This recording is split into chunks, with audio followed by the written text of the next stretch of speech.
Hai semua, Assalamualaikum dan selamat sejahtera. Okey, seperti yang cikgu janjikan, kita akan membincangkan kertas peperiksaan percubaan kertas 2, okey, melalui rakaman video. Okey, jadi hari ini cikgu akan membincangkan kertas 2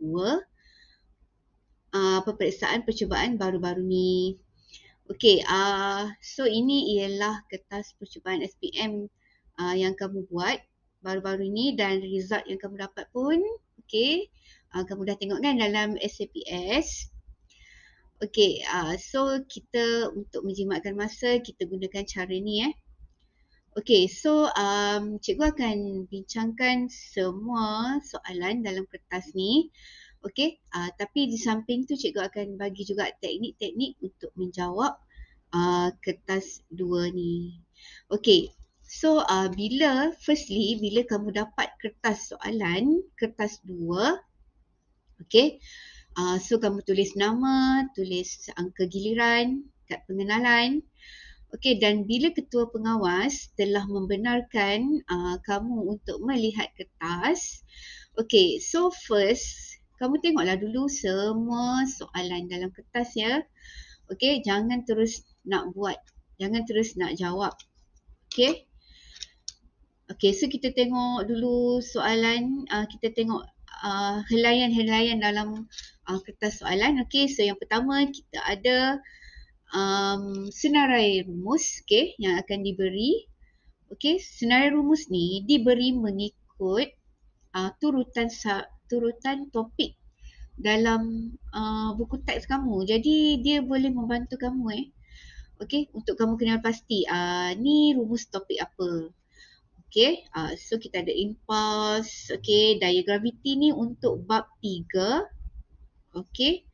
Kemudian kita ada tajuk haba, okey, tajuk cahaya. Okey, kemudian kita ada daya dan gerakan, tekanan, okey, elektrik. Okey, dan juga okey, bawah sekali ni kita ada pemalar, okey, pemalar graviti, pemalar Planck, okey, tu untuk tajuk fizik kuantum. Okey, kemudian kita tengok dulu soalan. Okey, kita ada bahagian A, soalan nombor 1. Okey, next nombor 2. Okey, nombor 3 dan nombor 4. Okey, seperti yang cikgu ajar sebelum ni kan. Okey, jangan jawab soalan 1 hingga 4 dahulu kan. Okey, kita tengok dulu soalan yang mudah untuk memberi markah. Okey, so kita pergi ke soalan. Okey, kita tengok nombor 5. Okey, soalan perbandingan. Okey, kemudian kita ada soalan nombor 6. Okey, masih lagi ada perbandingan. Okey, dan pengiraan. Okey, nombor 7. Kita ada soalan yang memerlukan kita membuat sedikit modifikasi, mini modifikasi. Okey, jadi kalau ikut cikgu kamu sepatutnya lebih fokus kepada soalan ni. Okey? Okey, macam ni kan. Okey, mini modifikasi. Okey, so sebelum kamu nak menjawab tu kita tengok dulu semua soalan Okey, kemudian kita ada nombor 8 pun masih lagi ada soalan mini modifikasi juga. Okey, seterusnya kita ada bahagian B. Okey, bahagian B ingat kita jawab satu sahaja. Okey, dan bahagian B mesti terdiri daripada satu soalan tingkatan 4 dan satu soalan tingkatan 5. Okey, so nombor 9 adalah tajuk tingkatan 4. Okey, tajuk cahaya. Dan soalan nombor 10 ialah soalan tajuk tingkatan 5 iaitu tajuk daya. Okey, so kita pilih satu soalan sahaja. Jadi kamu tengoklah soalan betul-betul yang mana kamu boleh jawab. Okey, dan last sekali kita ada bahagian C, okey, yang mana soalan wajib jawab. Okey, dan kita tak tahu dia terdiri pada soalan tajuk tingkatan 4 atau tingkatan 5. Okey, diberi secara random. Dan melalui soalan percubaan negeri Perak ni, kita ramalkan soalan tajuk tingkatan 5 iaitu tajuk radioaktif, keradioaktifan. Okey. Okey, so kita dah tengok dah semua soalan. Okey, step pertama tengok semua soalan. Okey, step yang kedua. Okey. Dalam soalan-soalan yang kamu tengok tadi, ada tak tajuk haba? Okey, kita tengok balik.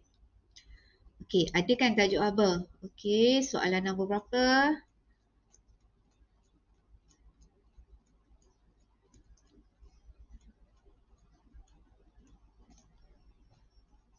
Okey, soalan nombor 7 kan? Okey, kita tengok ada tak soalan pengiraan? Okey, ada. Okey. Tapi apa yang kita nak tengok ialah ada tak soalan pengiraan? Okey, ada tak pengiraan hukum Charles? Ada tak? Okey. Tak ada. Okey. So tak ada, kamu tak perlu risaulah. Okay. Kalau ada, kamu tanda siap-siap. Okey, apa kamu nak tanda? Darjah Celsius mesti tukar kepada Kelvin. Okey. Tapi soalan ni dia tak berkaitan dengan hukum Charles. Okey, so buat macam biasa. Okey, so bila nak jawab soalan ni, okey, kalau cikgu, first cikgu akan pergi dulu ke soalan, section section B ataupun section C. Okey, terutamanya soalan perbandingan dan juga soalan modifikasi.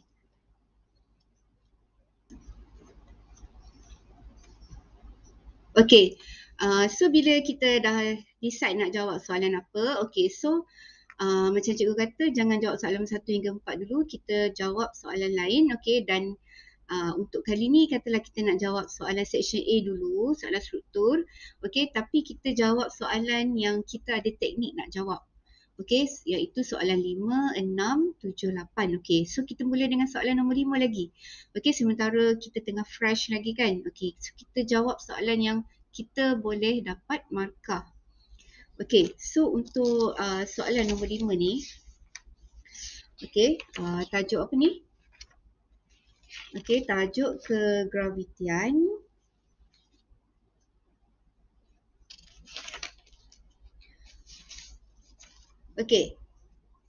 Tajuk kegravitian. Soalan nombor 5 yang memberi 9 markah. So kita tengok soalan nyatakan bentuk orbit. Bentuk orbit ni bentuk apa?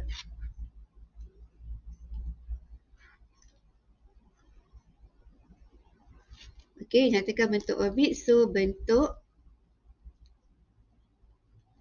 elips. Kemudian soalan B. Berdasarkan rajah 5, bandingkan. Ni soalan perbandingan ni lah yang penting ni. Jangan buat salah. So kita conteng dulu supaya kita nak tengok apa dia soalan dia nak. Bandingkan first panjang lengkuk AB dan CD. Panjang lengkuk AB 1, CD 2. Ni panjang lengkuk. So tengok je lah gambar tu. Siapa yang lagi panjang? So kita jawab kat sini. Panjang lengkuk AB lebih, kita nak guna perkataan apa? Lebih apa?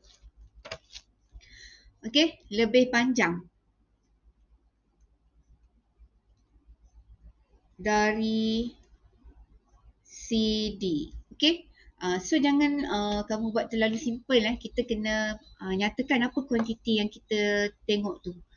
Panjang lengkuk AB lebih panjang daripada CD, ataupun perkataan yang lagi boleh juga digunakan ialah panjang lengkuk AB lebih tinggi daripada CD.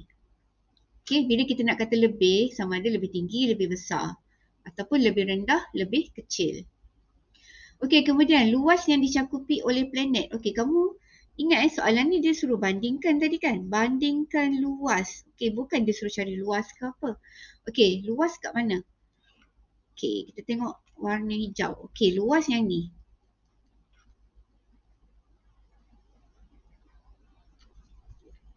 Okey. Apa jawapan dia? Okey, kalau kita tengok dari logik mungkin kita akan rasa macam CD tu lebih besar. Okey, tapi kita dah belajar dah tentang hukum Kepler. Okey, yang mana menyatakan kalau kalau time dia sama, maksudnya luas yang dicakupi juga adalah sama. So kat sini kita kata luas yang dicakupi oleh planet di kawasan FAB lebih, okey, lebih ke tak? Okey,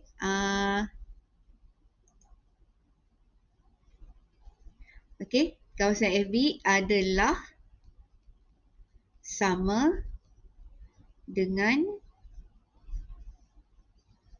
FCD.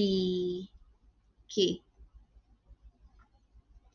Okey, so yang ni daripada hukum Kepler dia kata kalau masa masa B ke A dan C ke D adalah sama, maka luas yang dicakupi oleh ni pun adalah sama.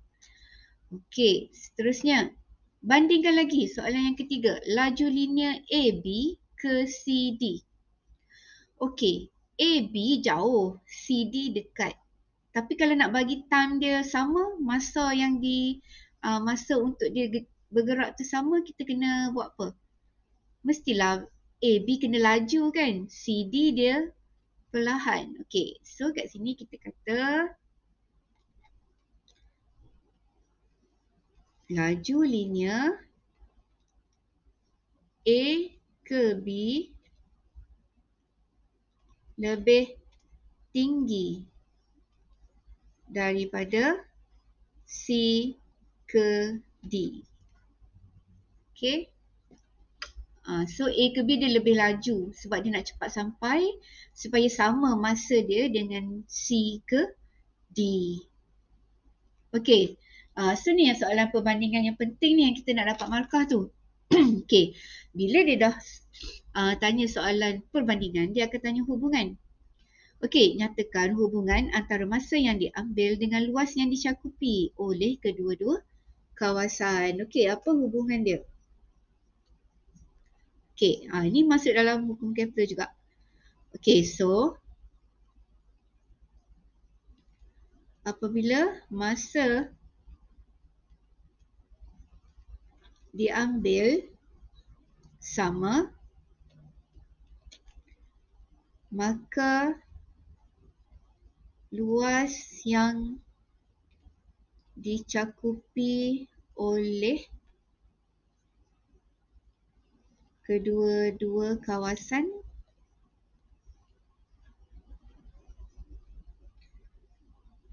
adalah sama. Okey, ini ialah hukum Kepler kedua kan. Okey, dan kemudian dia kata apakah hukum yang terlibat untuk menerangkan C ni? So kalau hukum mesti jawapan dia hukum juga, iaitu hukum Kepler kedua. Okey. Ingat ejaan Kepler tu mesti kena betul. Okey. Okey, bila melibatkan nama hukum ke nama prinsip ke mesti kena ejaan yang betul. Okey, soalan D. Sebuah satelit dilancarkan dari permukaan bumi untuk ditempatkan di orbit matahari. Diberi jejari orbit satelit ialah R dan jisim bumi ialah M. Okey.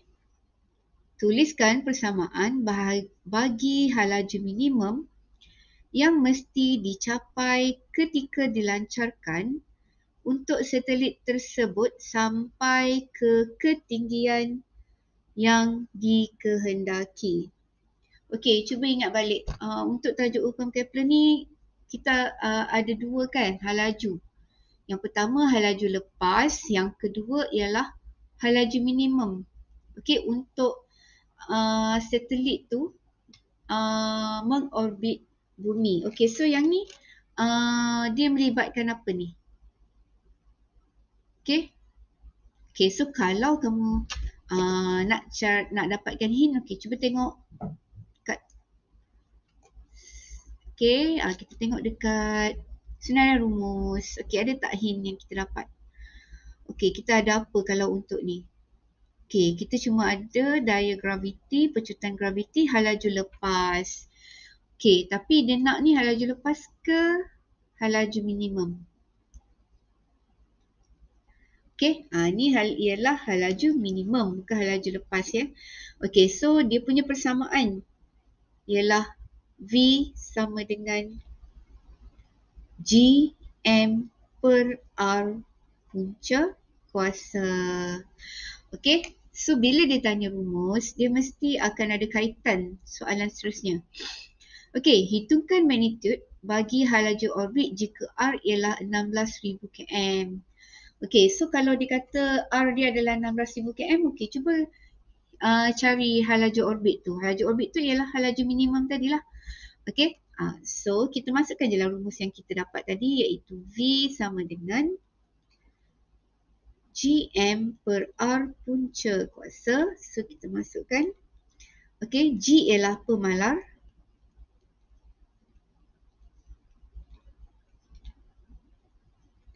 Okey, kali dengan dia punya M.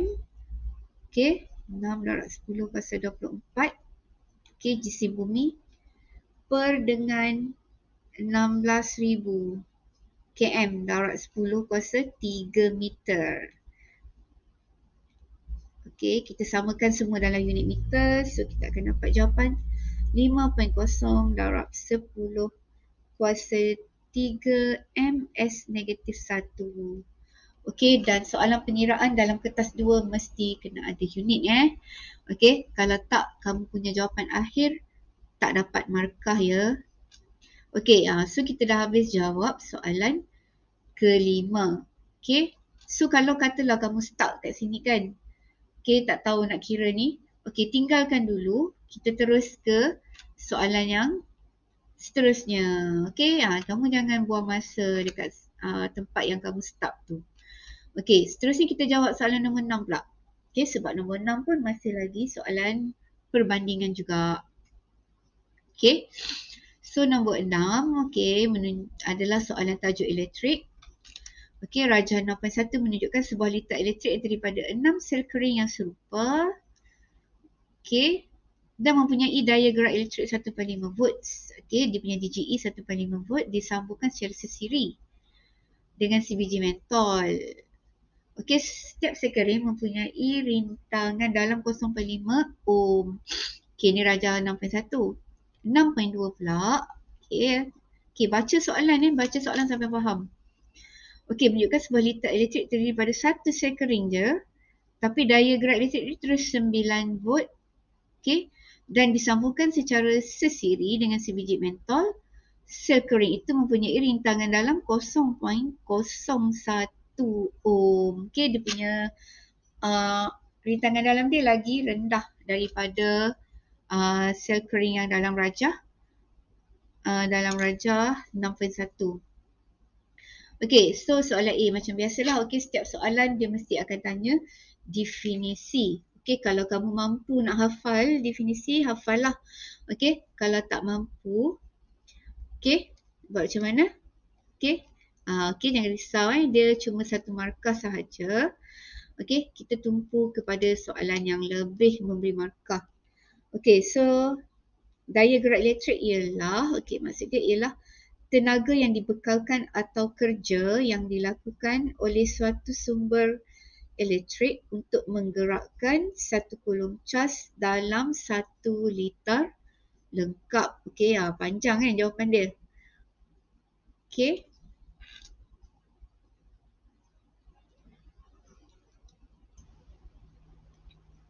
Okey, ni jawapan dia dalam kotak merah ni. Okey, seterusnya. Okey, ni yang kita nak fokus. Okey, soalan perbandingan. Okey, berdasarkan Rajah 6.1 dan Rajah 6.2, bandingkan kecerahan mentol. Yang kedua, jumlah rintangan. Yang ketiga, magnitud arus yang mengalir dalam litar tersebut. Okey, jangan lupa ni bandingkan. Dia nak bandingkan. Bukan dia suruh kira jumlah rintangan, magnitud arus. Okey, ramai dia tersilap jawab sebab dia tengok perkataan bandingan ni kat atas. Dia tak letak kat bawah. Okey, tu satu trik juga sebenarnya. Okey, so kita tengok je dalam Rajah 6.1.2, siapa lagi cerah mentol dia. Okey, nampak tak beza?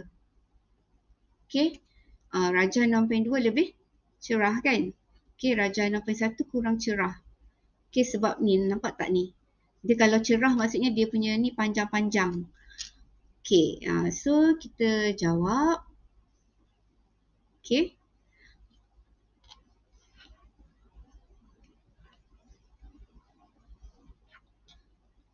Okey, so kita jawab macam mana?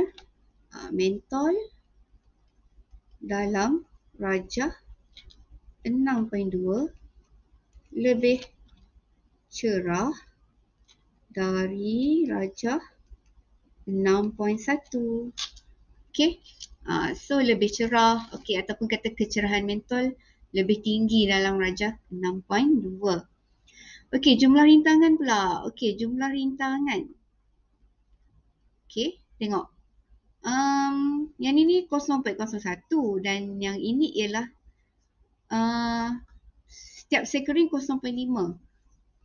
Okey, dia guna 1, 2, 3, 4, 5, 6. Okey, 6 kali 0.5 dah dapat 3 kan. Okey, so kita kata kat sini jumlah rintangan dalam litar 6.2 kurang daripada Rajah 6.1.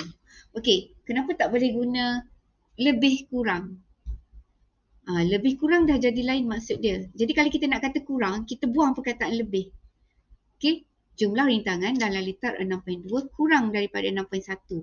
Kalau nak guna lebih, kamu terbalikkanlah.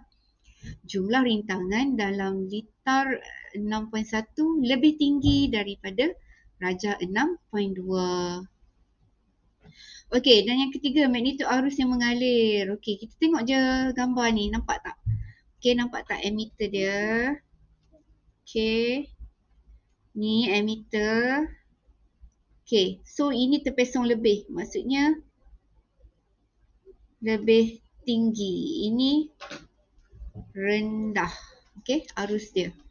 Okey, so jawapan dia magnitud arus. Okey.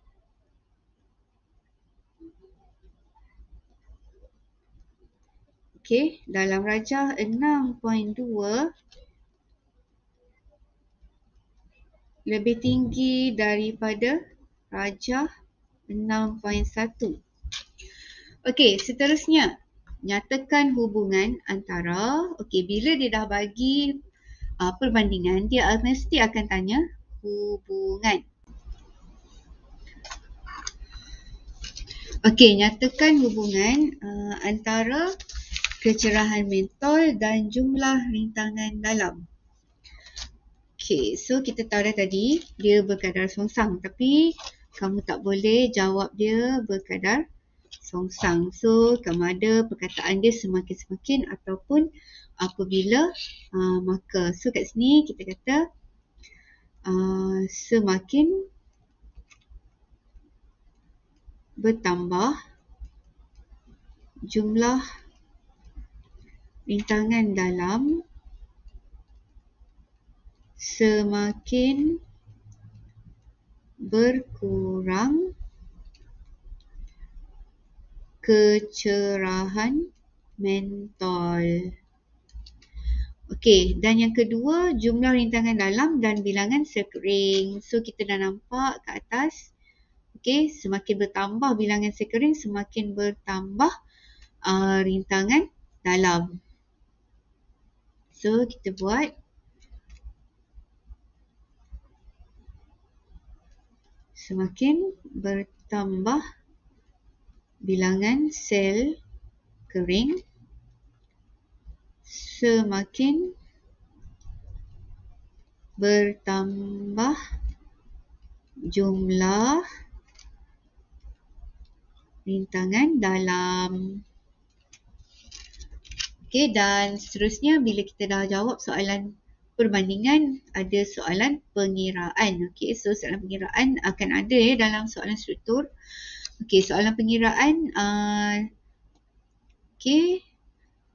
Raja menunjukkan sebuah chariot elektrik dengan spesifikasi 240 volt dan 1.5 kilowatt. Okey, hitungkan arus yang mengalir melalui chariot ini. Okey, so dia bagi apa? Dia bagi V, dia bagi power. Okey, dia nak I. Okey, apakah rumus yang menghubungkan antara ketiga-tiga ni? Okey, P sama dengan V, I. Okey, so dia nak apa? Dia nak arus. Okey, kalau nak arus, I sama dengan P per V, iaitu 1.5 darab 1000. Kenapa darab 1000? Sebab kilowatt. Okey, ingat kilowatt ni. Okey. Okey, so tekan kalkulator. 1.5 darab 1000 bahagi dengan 240. So jawapan dia kita dapat 6.25 ampere. Okey, mesti kena ada unit. Okey, dan soalan yang seterusnya. Nyatakan satu kaedah untuk meningkatkan kecekapan chariot elektrik. Okey, kecekapan ni maksudnya dia adalah jimat tenaga. Apakah langkah-langkah yang boleh kamu buat untuk membolehkan kamu guna chariot elektrik ni dengan jimat tenaga? Okey, so salah satunya ialah matikan suis peralatan apabila tidak digunakan. Okey, bila kita dah habis jawab soalan perbandingan, okey, kita terus ke soalan 7, 8 dulu. Okey, jangan balik lagi ke 1 hingga 4, okey? Okey, sebab soalan nombor 7 ni kita ada soalan mini modifikasi yang mana boleh memberi markah kepada kita. Okey, so tengok soalan nombor 7 tajuk tajuk dia apa ni? Tajuk haba tentang haba haba pendam pelakuran ais. Okey, haba pendam. Okey, so first A, apakah maksud haba pendam?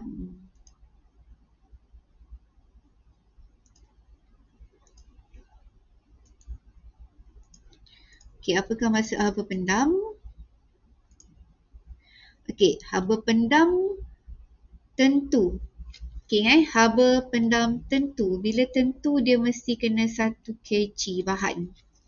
Okey, so jawapan dia ialah haba pendam tentu ialah kuantiti haba yang diserap atau dibebaskan semasa perubahan fasa bagi 1 kg bahan tanpa perubahan suhu. Okey, jadi mesti kena ingatlah definisi ni. Okey, dan seterusnya. Okey, soalan pengiraan lagi. Okey, so nak jawab soalan pengiraan, kita keluarkan dulu semua nilai yang dibagi. Okey, 0.5 kg ialah mass. Okey, suhu 0 darjah. Okey, kita ada theta. Dan jadi 30 darjah Celsius, theta final. Ni theta initial. Okey. Lepas tu ni adalah Q. Q adalah 213,000. Okey, jumlah haba. Okey. Hitungkan haba pendam tentu pelakuran ais. Okey, so kita kena faham dulu soalan ni. Okey, apabila ais berubah jadi air, kat situ dia dah melibatkan haba pendam. Okay, so kat sini dia ada dua proses tau. Yang pertama, dia ada haba pendam. Kemudian, daripada 0 darjah Celsius jadi 30 darjah Celsius, dia ada muatan haba tentu. Okay, jadi nak jawab soalan ni, kita buat jumlah haba ataupun jumlah tenaga adalah sama dengan haba pendam tambah haba muatan haba tentu. Okey, so jumlah haba tadi dia dah bagi 213,000 sama dengan mass sama 0.5 kali dengan L kita tak tahu tambah dengan 0.5 kali 4200 kali dengan theta final tolak theta initial. Okey. So bila kita keluarkan L, kita akan dapat jawapan dia ialah 3 darab 10 kuasa 5 Joule kg negatif 1. Okay, so ingat dia ada dua proses kat sini Okay, so dah selepas soalan pengiraan mesti ada satu soalan modifikasi. Okay, so kita tengok.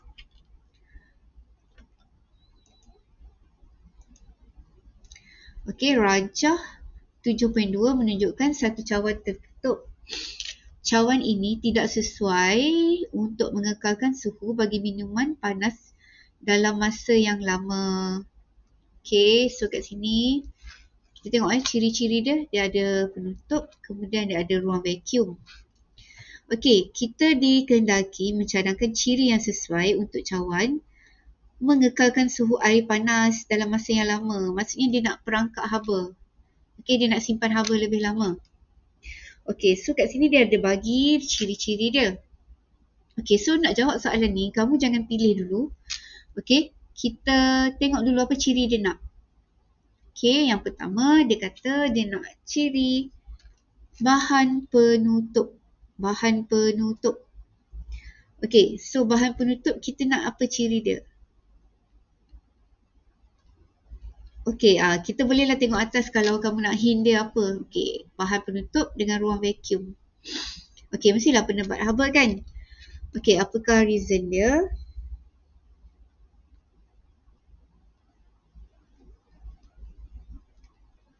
Menghalang pengaliran haba sebab penebat haba tidak mengalirkan haba. Okey, yang kedua ialah ruang vacuum antara dua dinding. Ni ruang vacuum ni. Ruang vacuum ni maksudnya tiada udara. Bila tak ada udara, dia tak ada bahan untuk mengalirkan haba tu. Okey. Haba tak boleh dibebaskan secara kondaksi ataupun perolakan sebab tak ada udara langsung. Okey. Jadi kita nak kawasan space antara vacuum ni besar ke kecil? Okey, mestilah besar kan? Okey, maksudnya ruang vacuum tu besar. Kenapa? Boleh menghalang pengaliran haba ke persekitaran. Okey, maksudnya dia boleh halang dari segi kondaksi dan juga perolakan. Okey, bila dah kita pilih buat ciri dia, kemudian dia kata tentukan cawan yang paling sesuai. Okey, nak pilih cawan ni janganlah kamu bagi idea lain. Nak tengok cawan yang mana, tengoklah balik ke atas. Okey, nak J ke, K ke, L. Yang mana menepati ciri yang kamu nak tadi. Okey, so kalau ikut kat sini yang ni lah kan. Okey, so jawapan dia ialah K. Okey, barulah betul. Okey, so 9 markah untuk soalan nombor 7.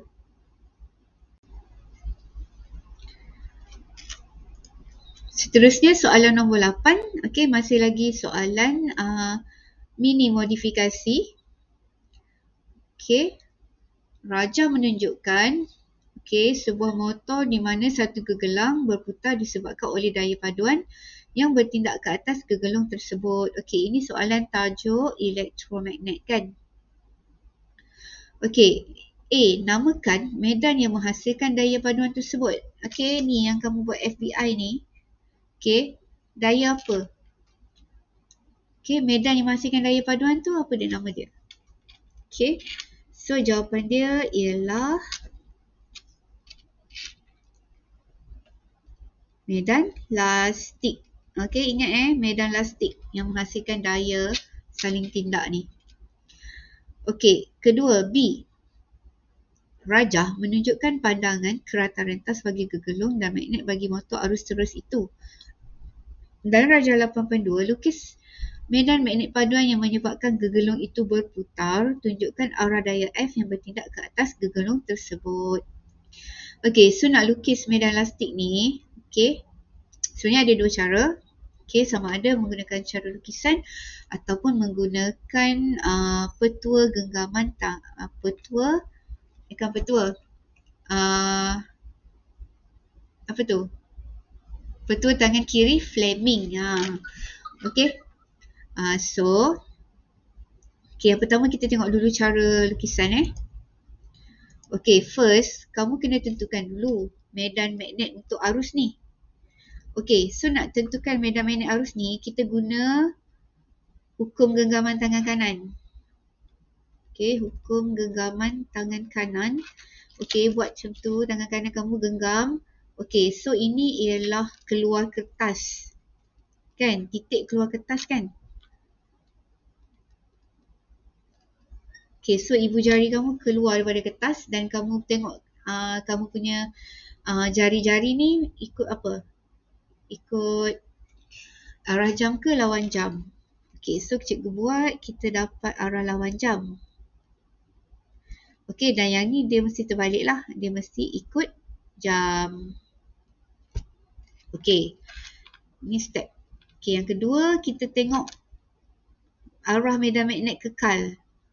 Arah medan magnet kekal ialah north to south, utara ke selatan.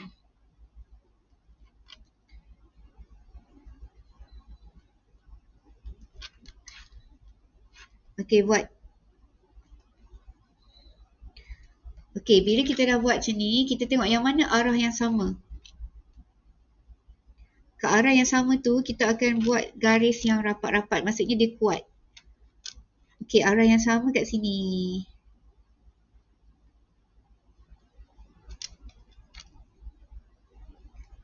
Okey, kat atas arah yang sama juga kan?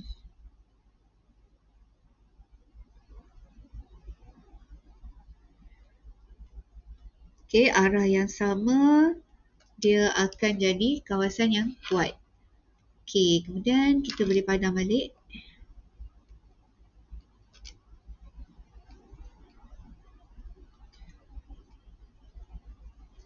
Okey.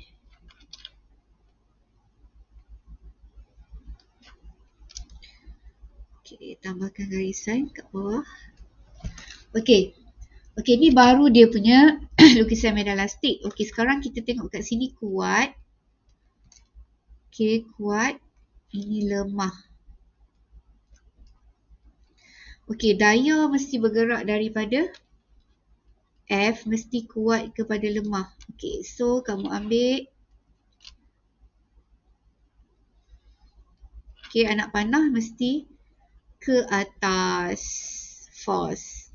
Ini mestilah ke bawah force dia sebab daripada kawasan kuat pergi ke kawasan lemah. Okey, so bila kamu lukis macam ni, kamu akan dapat 2 markah.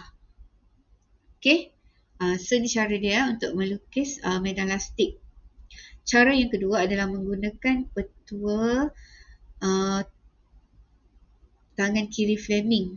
Okey, kamu tentukan dulu nilai kat mana force dia baru lukis. Dia jadi reverse. Okey. Okey, seterusnya. Pengubahsuaian perlu dilakukan untuk membuat motor itu berputar lebih laju. Okey, bila laju, ini bermaksud bahawa kita nak force tinggi. Kita nak daya tinggi. So, apakah ciri-ciri untuk force kita jadi tinggi? Faktor yang menyebabkan force jadi tinggi. Okey, So, tengok bilangan bateri. Bilangan bateri adalah voltan. Voltan berkait rapat dengan arus. Okey, so apakah langkah kita? Kita nak menambah bilangan bateri. Kamu jangan tulis bilangan bateri 5, 10. Itu salah. Okey, menambah bilangan bateri dan kemudian apakah reason dia? Reason dia adalah meningkatkan arus elektrik yang mengalir. Okey, bila voltan bertambah, arus akan bertambah. Okey, bilangan lilitan pula. Okey, bilangan lilitan gegelung. Okey. Kamu jangan bagi nilai juga Okey, kalau kamu buat 50, salah. Okey. Mesti kena nak banyak ke sikit. Okey, so bilangan lilitan bertambah. Okey, ataupun menambahkan ke, banyak ke. Okey, apakah reason dia? Okey, bila bilangan lilitan bertambah, rintangan gegelung akan berkurang.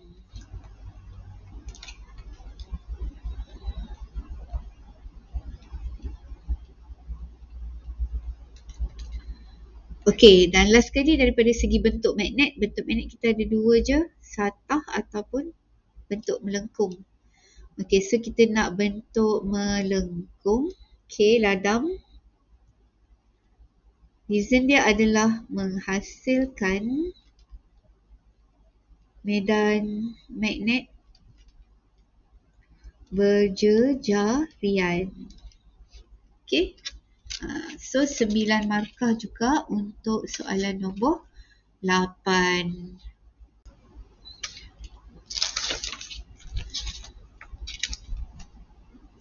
Okey, kemudian barulah kita patah balik ke soalan nombor 1 dan 4. 1 hingga 4. Okey, kenapa cikgu buat macam ni? Sebab soalan nombor 1 hingga 4 ni adalah soalan struktur yang terus straight to the point. Yang mana memang dia akan tanya point-point yang penting. Kalau kamu tak tahu point tu memang tak boleh jawab. Okey? Okey, jadi kalau kamu jawab soalan ni dulu, takut nanti kamu lupa pada bahagian-bahagian seterusnya. Kamu masih tak fresh kan? Okey, jadi masa fresh tu jawab dulu soalan yang kamu boleh curi markah. Okey, soalan bahagian A. Okey, soalan nombor 1. Okey, soalan 1 ni pasal pengukuran. Okey, so yang ini adalah pengukuran menggunakan pita detik. Okey, Raja menunjukkan satu pita detik yang dihasilkan oleh jangka masa detik berfrekuensi 50 Hz apabila sebuah troli bergerak menuruni landasan condong. Okey, tandakan right pada jawapan yang betul dalam kotak yang disediakan. Okey, soalan yang pertama, dia nak jenis arus yang digunakan oleh jangka masa detik. Okey, arus ni kita ada dua, sama ada arus terus ataupun arus ulang alik. Okey, so ingat arus terus, direct current ni adalah peralatan yang melibatkan penggunaan sumber seperti bateri. Kalau arus ulang alik, sumber dia adalah daripada penjana. Penjana tu maksudnya daripada soket lah, daripada TNB kan. Okey, so kat sini jawapan dia mestilah arus ulang alik. Okey, ramai yang salah soalan ni. Okey, seterusnya bahagian B. Pada Raja 1, tandakan X untuk menunjukkan 1 detik. Okey, ramai juga yang salah ni. Okey, sebab dia tak tahu kat mana 1 detik tu. Okey, dan berhati-hati soalan struktur ni ada juga yang soalan dia suruh lukis. Okey, kalau kamu dia tak ada ruang jawapan kan, jadi kena lukis kat gambar lah. Okey, kalau kamu careless, kamu tak jawab soalan ni. Okey, so tanda kat sini. Kat mana X? Okey, so X adalah 1 detik adalah antara dua titik ni lah. Okey, ni X boleh, kat sini pun boleh. Okey, so tandakan itu adalah X. Dan soalan C, berdasarkan Raja 1, tentukan hal laju troli itu. Okey, hal laju troli ialah V sama dengan S per T. S adalah jarak per time. Okey, ataupun sesaran. Okey, kita tengok sesaran dia berapa. Okey, so dia bagi kat sini je kan. Sesaran 5 cm. Okey, time dia berapa? Okey, kita tengok ada berapa detik. 1, 2, 3, 4, 5. 5 detik. 1 detik mewakili 0.02 saat. Okey, kenapa 0.02 saat? Ialah T adalah bersamaan dengan 0.02 saat sebab 1 saat 50 Hz.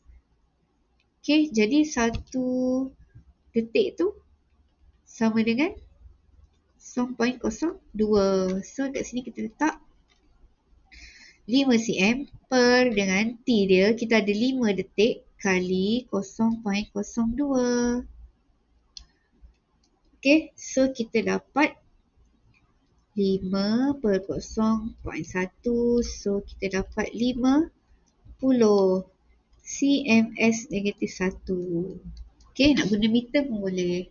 Okay, so nampak tak soalan nombor 1 ni, walaupun dia soalan nombor 1, tapi kalau kamu tak tahu tajuk ni, kamu tak baca, tak tahu pasal X tu, kamu boleh jawab tak soalan ni? Tak boleh jawab kan? Okay, sebab dia tak membantu. Okay, dia memang kamu kena faham topik ni baru boleh jawab.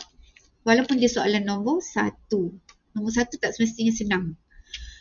Okay, seterusnya soalan yang kedua. Okay, tajuk elektronik. Okay, Raja 2 menunjukkan 1 litar penguat transistor. Okay, pasal transistor. Okay, sama jugalah kalau kamu tak belajar dan tak baca pasal transistor, memang tak boleh jawab. Okay, so namakan jenis transistor yang digunakan dalam Raja ni. Okay, so kita tengok kat sini ni. Ni transistor ni, tengok ni anak panah ni. Turun bawah. Turun bawah maksudnya dia adalah negatif. So kalau negatif hujung dia, dia adalah transistor NPN. Okay, so NPN. Okay, yang ni ramai lah yang betul. Okay, sebab dia dah hafal dah kan bentuk corak transistor ni. Okay, Raja kedua. Nyatakan. Okay, tengok soalan ni memang dia kelirukan sikit. Okay, dia suruh nyatakan. Yang pertama, fungsi mikrofon. Yang kedua, nyatakan terminal sekering tu apa. Dia bukannya tanya fungsi ke apa. Okay, ramai yang salah soalan ni. Okay, fungsi mikrofon. Apakah fungsi mikrofon dalam dalam litar ni? Okay, fungsi mikrofon adalah menukarkan bunyi, gelombang bunyi kepada isyarat elektrik. Kat mana-mana pun memang fungsi mikrofon yang ni Okey, yang kedua, dia suruh nyatakan terminal sekering. Bukan dia suruh bagi apa fungsi ke apa.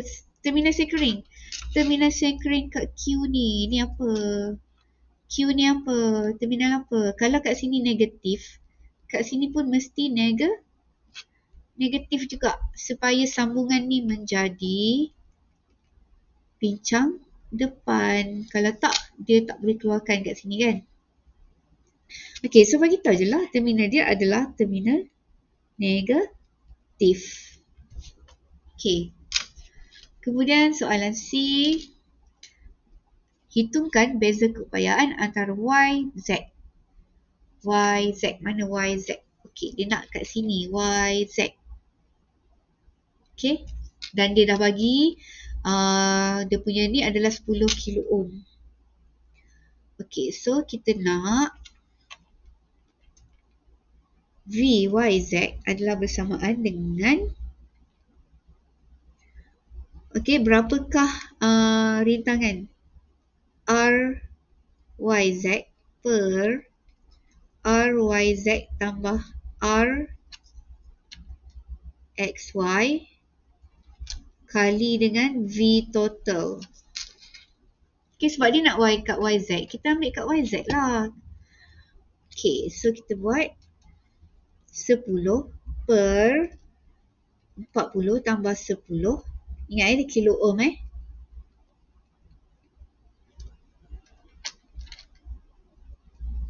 kali 6. Okay, so kita dapat boleh potong sama. Okay, 1.2 volt. Okay, ramai yang terbalik tau. Dia buat 40 per 10 tambah 40. Okay, kita tengoklah kat mana dia nak. Kalau dia nak dekat YZ, kita ambil YZ kat atas. Okay. Okay, itulah. Sama juga soalan nombor 2. Kalau tak tahu tajuk ni pun tak study, tak boleh jawab. Okay, nombor 3. Tentang soalan tajuk, apa ni? Tajuk gelombang. Okay. Rajah 3 menunjukkan corak bagi gelombang air apabila gelombang air merambat dari laut ke pantai. Okey, so ingat laut ke pantai. Maksudnya dalam ke cetek. Ini adalah fenomena pembiasan lah. Okey, sebab dia suka tanya fenomena kalau soalan gelombang ni. Okey, namakan fenomena yang terlibat dalam rajah 3. So jawapan dia fenomena pembiasan. Okey, soalan yang seterusnya. B. Mengapakah gelombang air mengikut bentuk pantai apabila ia merambat dari laut ke pantai? Okey, so sebabnya Okey, apabila merambat dari laut ke pantai maksudnya dia bergerak dari kawasan dalam ke kawasan cetek ataupun kamu boleh kata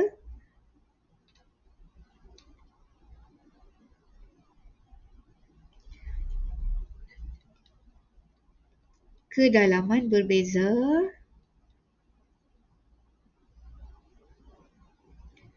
Okey, bila kedalaman berbeza, okey, yang cikgu slash ni maksudnya yang ni pun betul, yang ni pun betul. Okey, ataupun kamu kata hal laju berubah.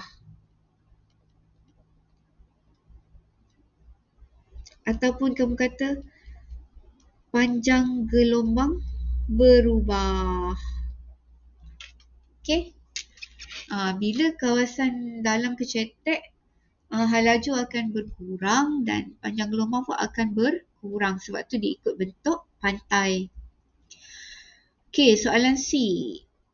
Kuantiti fizik yang manakah akan berkurang apabila gelombang air merambat dari laut ke pantai? Okey, laju berkurang tak? Ya, laju berkurang. Bila laju berkurang, panjang gelombang pun berkurang. Tapi frekuensi berkurang ke? Tak, frekuensi takkan berkurang sebab frekuensi adalah berdasarkan dia punya sumber yang sama. Jadi dia takkan berubah. Dalam banyak-banyak fenomena, frekuensi memang tak akan berubah. Okey, soalan pengiraan lagi. Okey, gelombang air dengan panjang gelombang 1.2 m bergerak dengan hal laju 2.5 dari laut ke pantai. Okey, kemudian bila sampai kat pantai dia jadi 1.8. Okey, so kita kata panjang gelombang apa? Lambda. Lambda 1 bersamaan 1.2. V1 bersamaan dengan 2.5. Okey, kemudian bila sampai pantai, lambda 2 jadi 1.8. Bukan. Lambda 2 kita tak tahu. Okey. V2 yang 1.8. So, berapakah frekuensi gelombang air itu?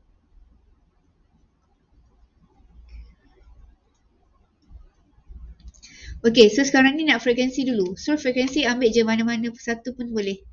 Okey. V sama dengan F lambda. So, F sama dengan V per lambda iaitu 2.5 per 1.2. Okey. Dapat 2.08 GHz. Okey, jangan bundarkan lagi. Okey, berapakah panjang gelombang bila sampai kat pantai? Okey, ni dia nak lambda 2. So kita dah dapat frekuensi kan? Okey, lambda bersamaan dengan V per F, iaitu 1.8 per dengan frekuensi 2.083. So dapat 0.866. Yang 66 apa? Meter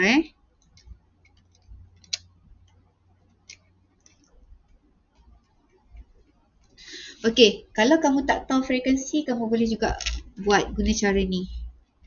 Katalah tadi cari frekuensi tak dapat kan?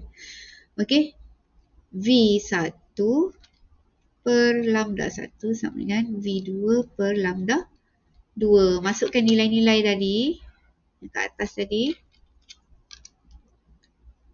So, kamu akan dapat juga lambda 2 sama dengan 0.866 meter. Okey, seterusnya soalan nombor 4. Okey, masih lagi soalan struktur straight ya. Okey, ni tajuk apa ni? Tajuk tajuk fizik kuantum. Okey, rajah 4 menunjukkan satu bahan semikonduktor dalam pembinaan sel foto yang boleh diaktifkan dengan panjang gelombang cahaya 1110 nanometer. Okey, seterusnya soalan nombor 4. Ni soalan fizik kuantum Okey. Pembinaan sel foto yang boleh diaktifkan dengan panjang gelombang 1110 nanometer. Okey, nanometer darab 10 kuasa negatif 9. Okey, yang first. Apakah yang dimaksudkan dengan frekuensi ambang? Okey, apa maksud frekuensi ambang?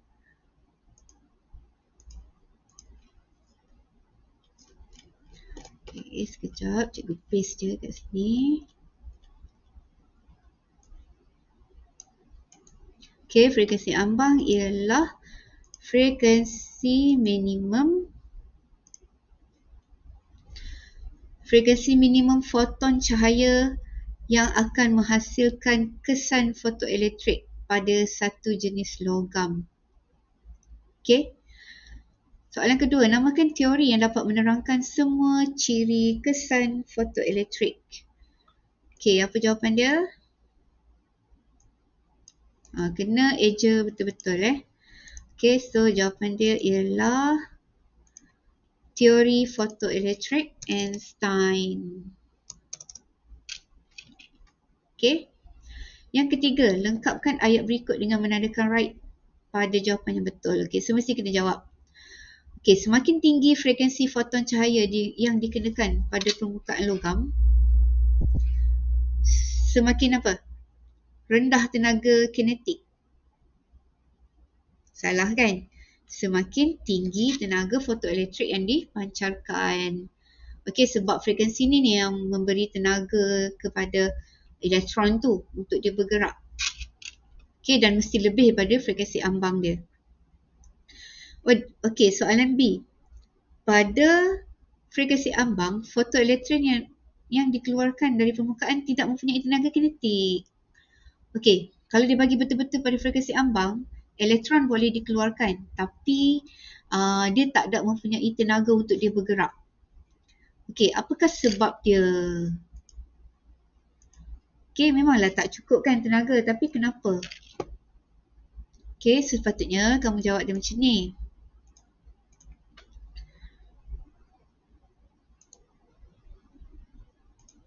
Okey, tenaga kinetik fotoelektron sifar kerana tenaga foton digunakan sepenuhnya untuk membebaskan elektron dari permukaan logam. Jadi tenaga yang ada tu digunakan untuk mengeluarkan elektron je, tapi tak cukup untuk menggerakkan dia sebab dia kamu bagi frekuensi dia pada frekuensi minimum dia, iaitu frekuensi ambang.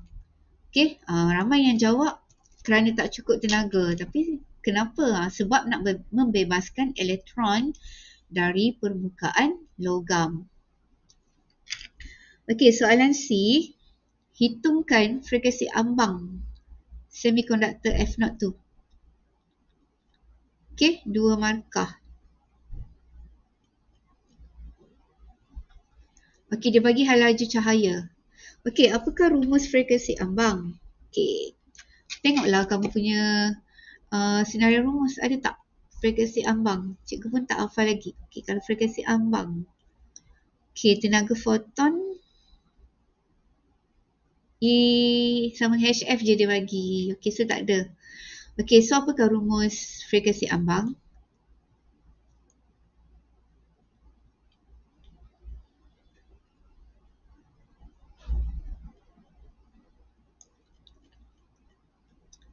Okey, so rumus untuk frekuensi ambang ialah F0 bersamaan dengan C per lambda naught. Okey, C per lambda naught.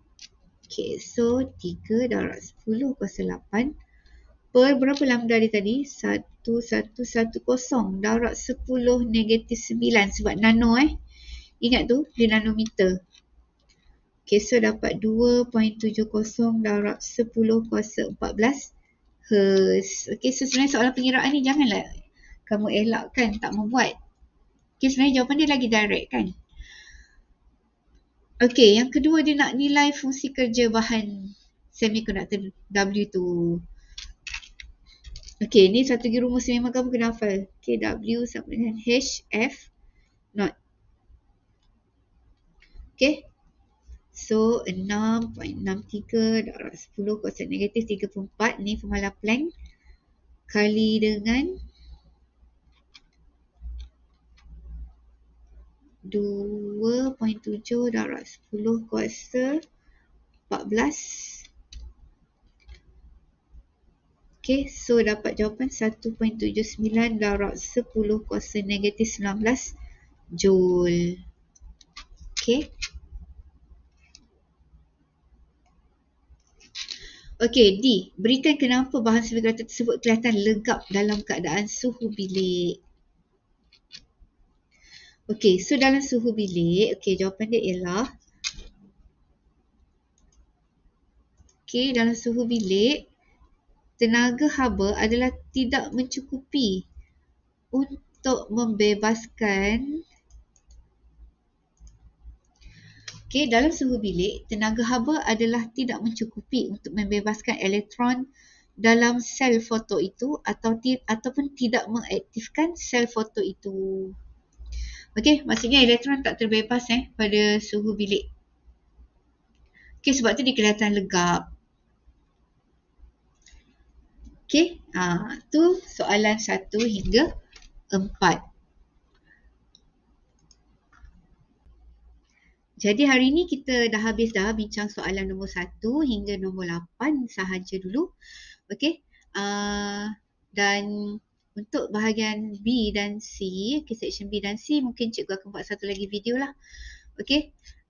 Jadi untuk bahagian 1 ni soalan struktur sahaja. Okey, jadi kamu boleh semak baliklah kamu punya kesalahan Okey, dan buat revision Okey, ini adalah soalan yang ditarget oleh negeri Perak. Okey. So untuk pelajar lain pun boleh tengok. Okey, ini adalah set soalan dari negeri Perak. Okey, untuk section B, bahagian essay kita akan buat ke video yang seterusnya. Okey, jadi jumpa di video yang seterusnya.